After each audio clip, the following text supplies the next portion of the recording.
নমস্কাৰ ছাৰ বাইদেউসকল, শেহতীয়াকৈ কেন্দ্ৰীয় চৰকাৰে NPS কৰ্মচাৰীসকলৰ বাবে NPS বাতিল কৰি নতুনকৈ UPS অৰ্থাৎ ইউনিফাইড পেনশ্যন ছিষ্টেম প্ৰৱৰ্তন কৰিছে।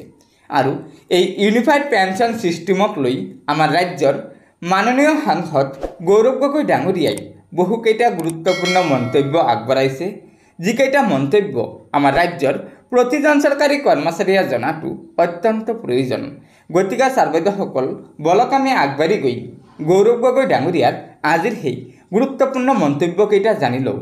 আজি কংগ্ৰেছ দলে যেতিয়াৰ পৰা অল্ড পেঞ্চন স্কিমৰ লৈ যেতিয়া আন্দোলন কৰিলে, যেতিয়া আমাৰ ৰাজস্থান আৰু হিমাচল প্ৰদেশৰ ভিতৰত আমাৰ কংগ্ৰেছৰ নেতৃত্বৰ চৰকাৰে অল্ড পেঞ্চন স্কিম ব্যৱহাৰ কৰিলে, তাৰ পিছতে বৰ্তমানৰ কেন্দ্ৰীয় চৰকাৰ নিজৰ নতুন পেঞ্চন স্কিম ঘূৰাই ল'লে আৰু অলপ শুদ্ধ কৰাকৈ এটা ইউনিফাইড পেঞ্চন স্কিম তেওঁলোকে মুকলি কৰিলে। যদি এই কংগ্ৰেছ দলে হেঁচা নিদিলেহেঁতেন, যদি কংগ্ৰেছ দলে কৰ্মচাৰীসকলৰ হৈ মাত নামাতিলেহেঁতেন, তেতিয়া কেতিয়াও এখন চৰকাৰ নতুন পেঞ্চন স্কিম ঘূৰাই নল'লেহেঁতেন। কৰ্মচাৰী পৰিষদৰ এটা আয়োজিত অনুষ্ঠানত মই উপস্থিত হৈছোঁ। ইয়াত আহি কৈছোঁ যে অসমৰ কৰ্মচাৰীসকলক সন্মান সহকাৰে কাম কৰাৰ অধিকাৰ আছে। তেওঁলোকে চৰকাৰৰ হৈ কাম কৰি আছে, ৰাইজৰ হৈ কাম কৰি আছে। তেওঁলোকৰ এটা সন্মান আছে, স্বাভিমান আছে। আৰু চৰকাৰৰ ফালৰ পৰা বিভিন্ন সময়ত আমি এনেকুৱা কিছুমান কথা আমি শুনা পাওঁ যে আমাৰ কৰ্মচাৰীসকলৰ স্বাভিমান ওপৰত আঘাত পেলায়। আৰু মই চৰকাৰক অনুৰোধ কৰিছোঁ যে কৰ্মচাৰীসকলক ৰাজনৈতিক চকুৰে চাব নালাগে।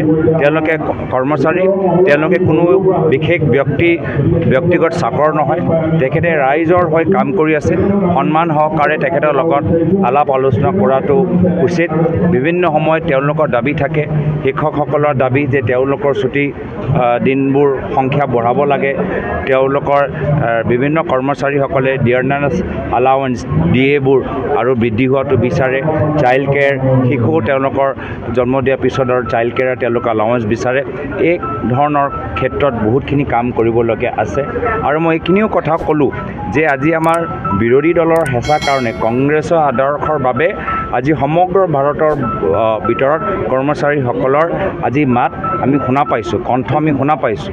আজি কংগ্ৰেছ দলে যেতিয়াৰ পৰা অল্ড পেঞ্চন স্কিমৰ লৈ যেতিয়া আন্দোলন কৰিলে, যেতিয়া আমাৰ ৰাজস্থান আৰু হিমাচল প্ৰদেশৰ ভিতৰত আমাৰ কংগ্ৰেছৰ নেতৃত্বৰ চৰকাৰে অল্ড পেঞ্চন স্কিম ব্যৱহাৰ কৰিলে, তাৰ পিছতে বৰ্তমানৰ কেন্দ্ৰীয় চৰকাৰ নিজৰ নতুন পেঞ্চন স্কিম ঘূৰাই ল'লে আৰু অলপ শুদ্ধ কৰাকৈ এটা ইউনিফাইড পেঞ্চন স্কিম তেওঁলোকে মুকলি কৰিলে। যদি এই কংগ্ৰেছ দলে হেঁচা নিদিলেহেঁতেন, যদি কংগ্ৰেছ দলে কৰ্মচাৰীসকলৰ হৈ মাত নামাতিলেহেঁতেন, তেতিয়া কেতিয়াও এখন চৰকাৰ নতুন পেঞ্চন স্কিম ঘূৰাই নল'লেহেঁতেন।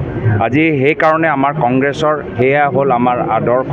আমি ৰাজনৈতিক চকুৰে নেদেখি আমাৰ কৰ্মচাৰীসকলে আজি স্বাভিমান সহকাৰে, সন্মান সহকাৰে কাম কৰা তেওঁলোকৰ অধিকাৰ। আৰু এই অধিকাৰৰ সম্পৰ্কে সদায় আমি আলোচনাৰ যোগেদি আমি তেখেতৰ লগত আমি পৰিৱেশটো আৰু ভাল কৰিবলৈ চেষ্টা কৰিম। আৰু এই ক্ষেত্ৰত মোৰ পিতৃয়ে সদায় আমাৰ কৰ্মচাৰীসকলক যথেষ্ট সন্মান দিছিল, সময় দিছিল। লগতে এই যোৰহাটৰ ভিতৰতো কৰ্মচাৰী পৰিষদৰ কাৰ্যালয়ত তেওঁ যথেষ্ট আমাৰ প্ৰাক্তন মুখ্যমন্ত্ৰীৰ এটা ডাঙৰ অৰিহণা আছে।